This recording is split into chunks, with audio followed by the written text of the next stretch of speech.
Super Cool Radio!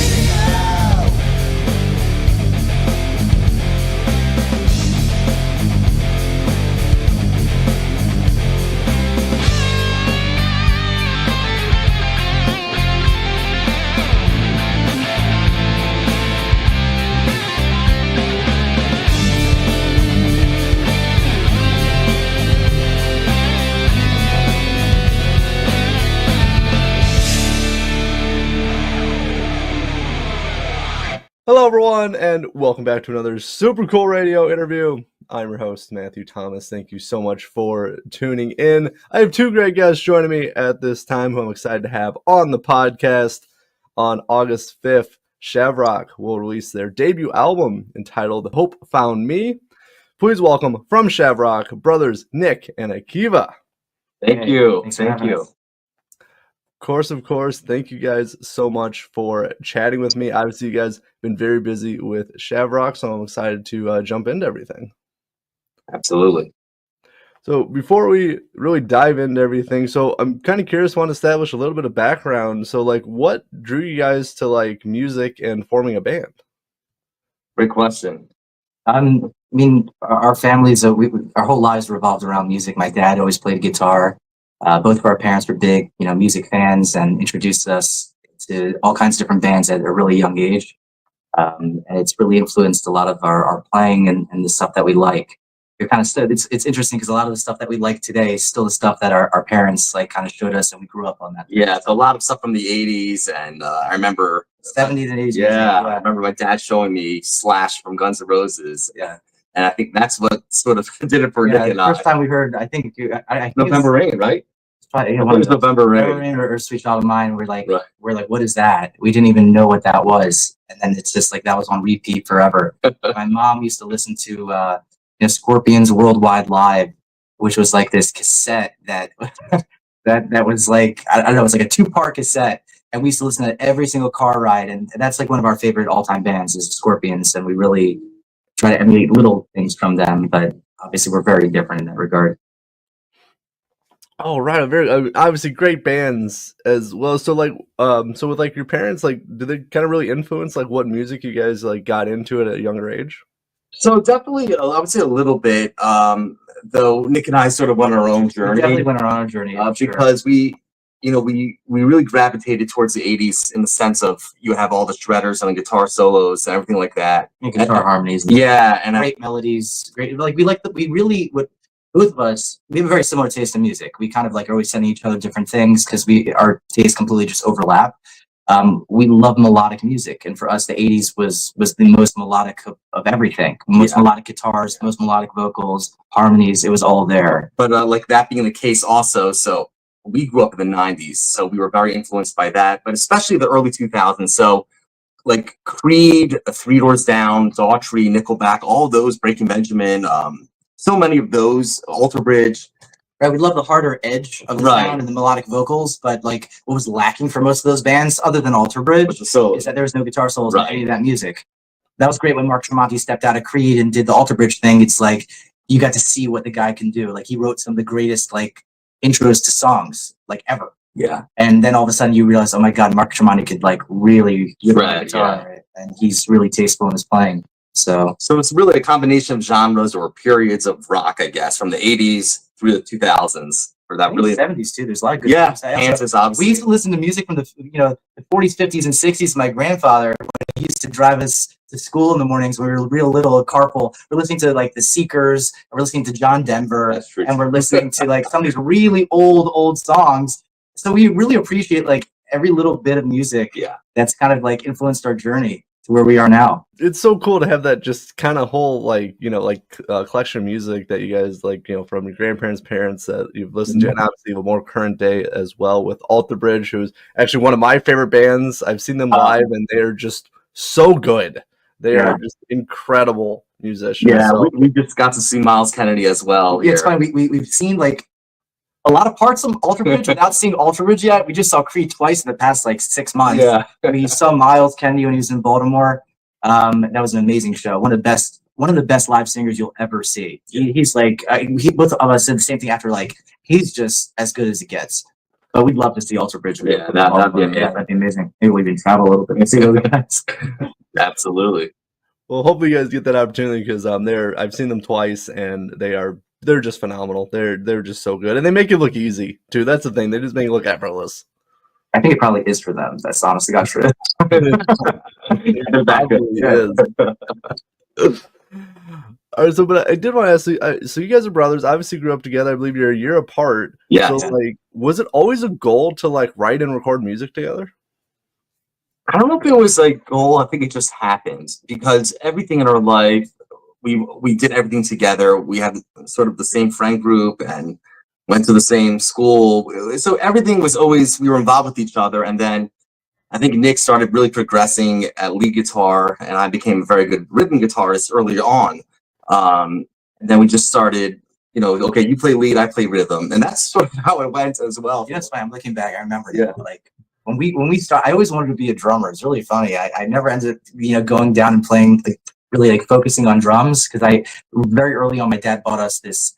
It was a Washburn guitar called a Billy T. Washburn that was like our first electric guitar, and we just shared that guitar. So once we got a real electric guitar and we started playing, that's kind of when, we went full-fledged into guitar.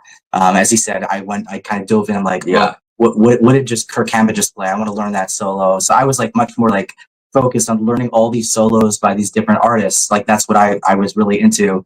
And Akio would play the rhythm. So we kind of were doing that for a while. But I remember as a little kid, like my dad had this like nylon string classical guitar. So he's just like, banging away on that. I'm banging away on the drums. We're just making a lot of noise. That's kind of like what our vision was as really little kids. But as we got older and, things developed, but we never, I think, ever figured like Shavrock would fully happen. We like dabbled like in our teenage years, like a little bit here, a little bit there. And, it kind of happened the last 10-15 years when he started writing his original music, and then we realized we have a treasure trove of there's too many songs, like great songs out. Sit on them, and we'd start playing. Like we had these little get-togethers where people would just we'd hang out, we'd eat, we'd drink, we'd have a good time, we'd sing songs. It was like very like cultural gathering, but we would have a great time, and then I'd be like, I just wrote this song and kind of, would want to see what everybody thought.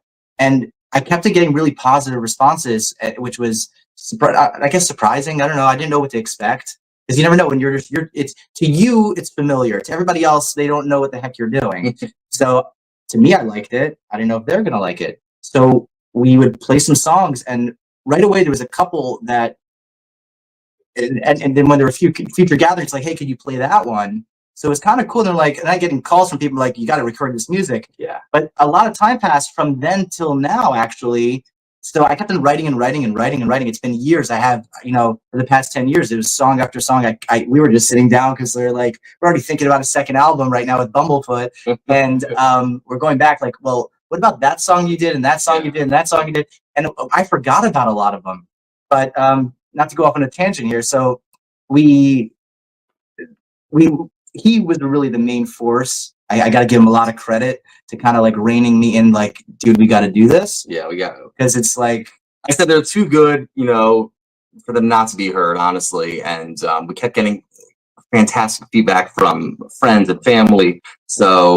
And that's when I eventually had this crazy idea to reach out to Bumblefoot. It's always cool when you get like, positive feedback, especially like on original music. As you said, it's not familiar to people, but to have that positive reception definitely is obviously a great thing to hear, which kind of does drive and motivate you, obviously, to like continue with the music as well, which does lead us to the debut album, Hope Found Me, available August 5th. So before, obviously, I want to talk about, obviously, work with Bumblefoot. I've had the opportunity to interview him. Great person, awesome musician. Yeah. So, like, before we get that, I'm curious for the title. Like, how did you guys come up with the title for this debut album? It's actually a very good question. So, before I answer that, I'll go back a little bit. It wasn't the first song that we recorded with him. The first song we recorded was meant to be just a single, which was "The Boy I Used to Be." Ron loved that song. Of all that, we showed him like 5 different, options, 4 or 5 options, and he kept on coming back. He's like, "No, I think it should be this one."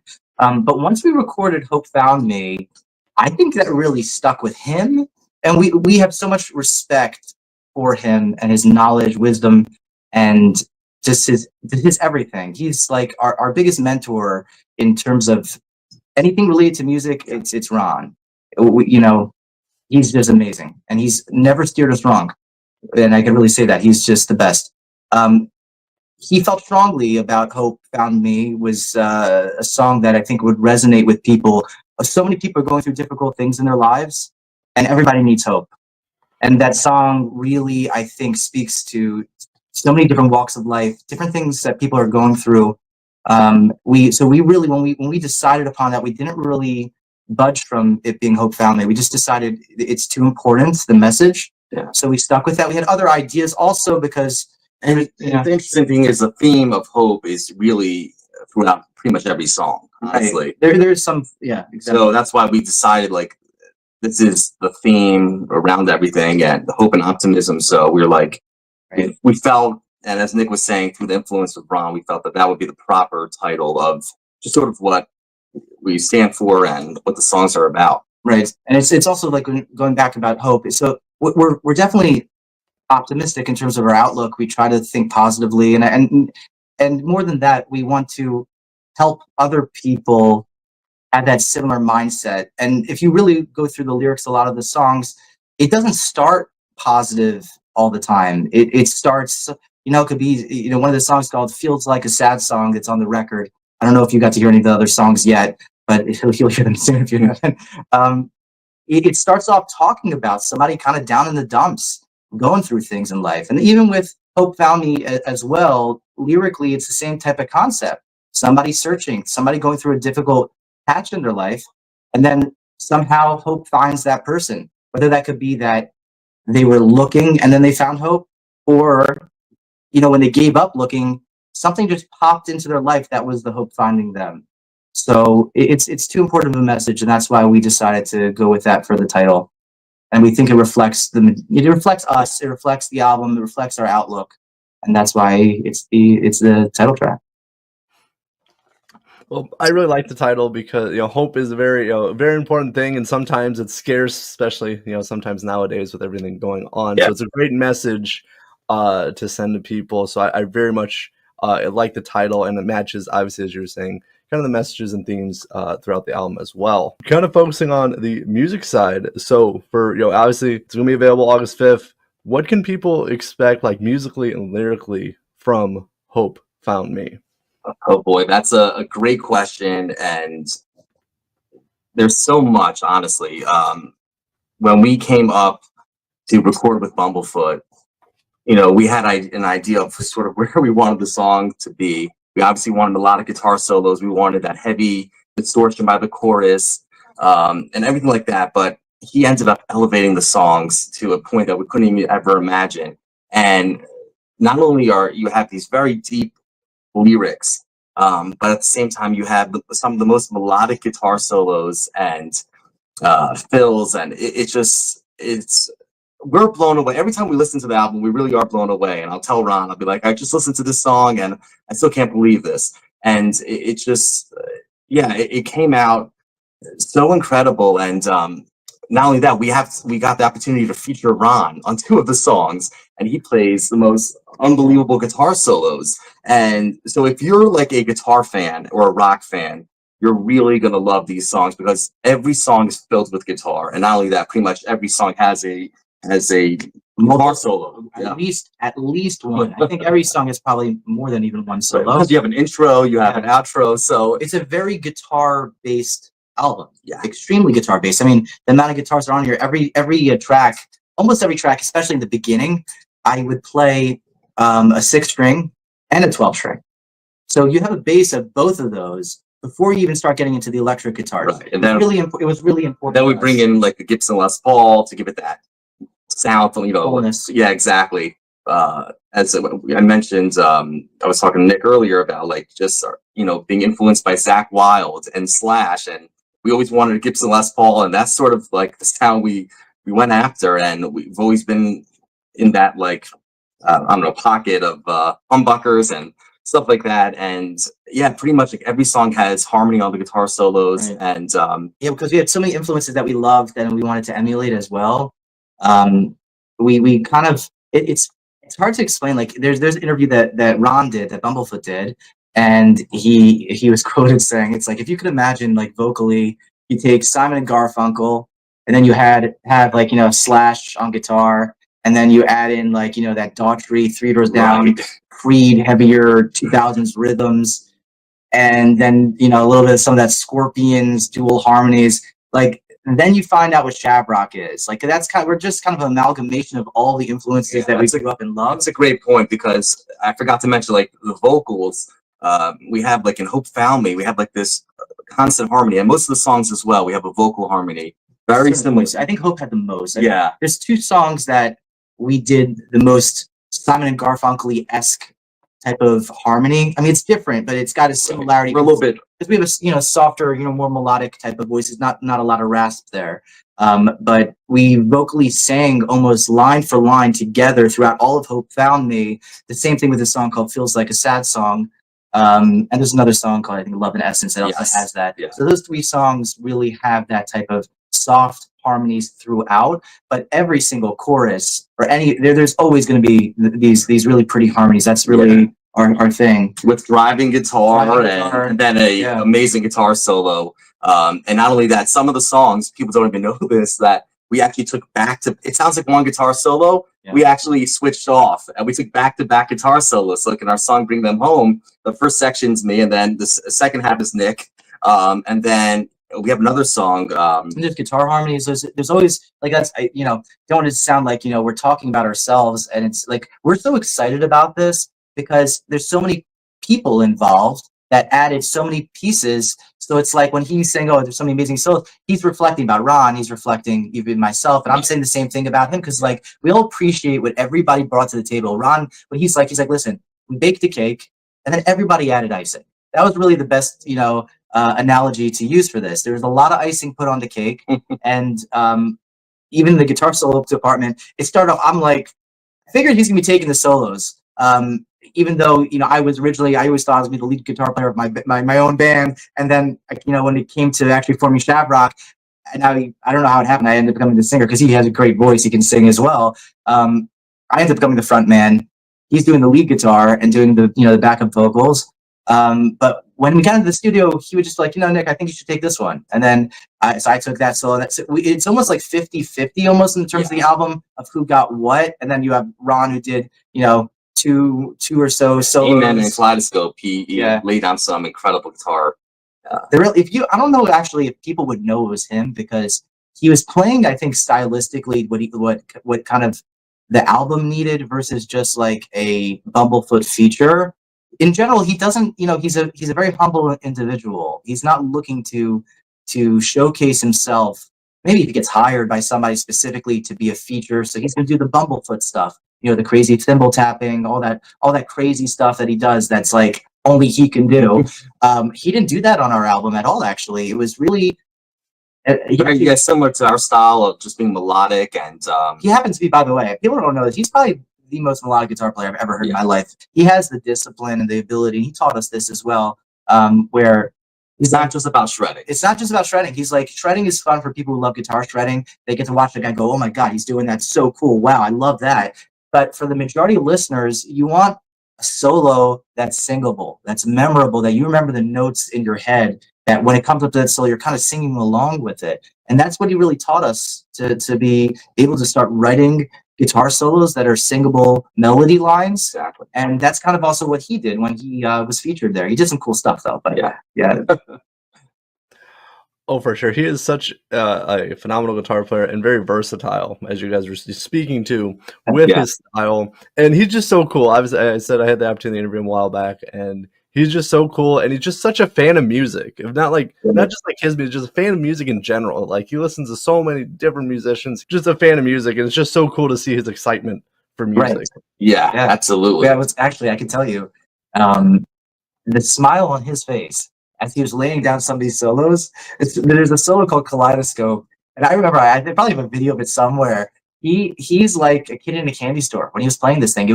I'm just like, you see the amount of joy that he had when he laid down this piece, and neither of us would have been able to lay down that solo. There was a feel that he had for it that neither of us even thought of doing. Now it's like, oh yeah, that makes so much sense. Right. But he's playing this piece, and he's just like, he's sitting there smiling, like just enjoying himself. And that was really cool for us to be able to, like, we were able to appreciate him, like enjoying like the music, enjoying what he was doing. And that also meant a lot more to us to see somebody that was actually enjoying themselves and adding to the project. Yeah, absolutely. Starting to close out this interview, so like I'm curious for you guys. So we're heading into August. So like, what is like the rest of this year looking like for Shavrock? Great question. So we're hoping to do some shows, God willing. And we've just been so busy, honestly, with getting the album ready and everything like that. And it happened really fast. And then we're so new to this just because like this is our debut album. So it's just been a whirlwind, honestly, of getting like merch and Tremendous amount of work, tremendous amount of effort. We recorded this album in a very short period of time. So he's in New Jersey, we're in Baltimore, Maryland. So we would just kind of travel up there on weekends. But we would then, when it went from being the single was the first thing that we thought we were doing just a single. The fact that the album happens was just kind of like, God wanted it to happen. It's the only way we could say it. I have to say just one thing, that it's a true blessing for us to be able to work with Ron. We don't take that for granted. No, not at all. You look back at all the things that happened. It's like we really feel there's a lot of divine intervention, a lot of those small miracles that happen to get us to where we are. We never thought in a million years to be a 12-track record. Right. The fact that he took us on in such a warm manner and kind manner, and it took us under his wing, and he literally mentored us. And we got to a point where Ron would say, okay, send me like a demo. And originally he had to like just say, okay, you want to get to the chorus faster. We got to the point where we would send him a demo and he would say, all right, you don't need to do anything. That's perfect. The arrangement's perfect. Like the biggest thing was learning how to arrange. Like where we were very amateurish, even though the songs were good. We just, for us, it's typical. Okay, you do the chorus twice automatically, and then maybe a guitar solo at a certain point. And he was able to teach us, like, okay, maybe we don't want to give too much right away, but we want to get to the point faster. So after a couple of sessions going up there, when we would send him a acoustic track or whatever it is of how we wanted the song to be laid out, he's like, yeah, that's it. That's it. We don't have to change the formation. But to answer his question, right now we really want to do shows. We're really focusing on promoting the album, social media. We have merchandise all available on Records. Actually, I'll show you some stuff. Yeah, we just got these really cool, fantastic hats. Nice. Yeah, with the Shavrock logo. So it's actually our album art here, the Shavrock logo, and really wild stuff. We actually got really high quality merch done all locally. We don't want to do the DT8, what they call DT8 for something transfers. Like, this is a real local print shop, really high quality stuff that's not going to fade. Like after a couple of washes, and so we're very proud of our what we accomplished with merch and everything, and now. Through Bumblefoot, actually, we're working with Deco Entertainment. That's going to be distributing our merch. So if you want to order a CD, you just go to Deco Entertainment under Shavrock, and it's all going to be there. And we actually have CDs coming out, the physical CDs, which is very cool. Maybe we may do a limited record release. We're not sure yet. We have to see vinyl. Some vinyl. We have to see what the interest is. So we were thinking that we may do a short run if people have enough interest in that. So right now it's really we're going to do some shows. We're not really planning a tour as of yet, but actually what I believe is it's going to be great to have the album out, give people time to listen to. When they come to a show, they'll know the songs. And a lot of them are very singable, so we're really excited about that. So we're going to focus a little bit of time, get the album out there, let people listen to it, and then hopefully we'll be able to see people very soon. Yeah, absolutely. Well, right on. Well, obviously some awesome looking merch, and I will link the link in the description of the podcast as well. Make sure to support them. But for anyone watching, so like, where are the best places to find Shavrock online and social media? So I would say YouTube, Shavrock Band, as well as Instagram. It's also Shavrock Band. Yeah, and on link to that, if you go to either one, we have our link tree, and that will give you our links to our Apple Music, our Spotify, our merch store. So you definitely want to check out our link tree on, like I said, on Instagram or on YouTube as well. And you'll be able to stream all the songs and everything like that, pre-order the album, all that good stuff. And there's 3 lyric videos right now on YouTube. So that's the only platform that has the lyric videos. Yes. So for The Boy I Used to Be, our first single, there's a lyric video that was done there. Also, Hope Found Me and Bring Them Home. All 3 of those are on YouTube. You can find them there, but it's streaming everywhere. But if you want to watch a lyric video to understand what we're actually saying, that's available on YouTube. Well, very good. As I said, I'll have some links in the description for music, merch, everything Shavrock will be in the description of this podcast. But thank you guys so much for stopping by, chat with me. It was awesome. Thanks for having us. Yeah, we had a great time, Matthew. Thank you so much. Thank you. Of course, for Nick and Akiva of Shavrock, I'm your host, as always, Matthew Thomas. Thank you so much for watching this episode of Super Cool Radio. And remember, stay frosty.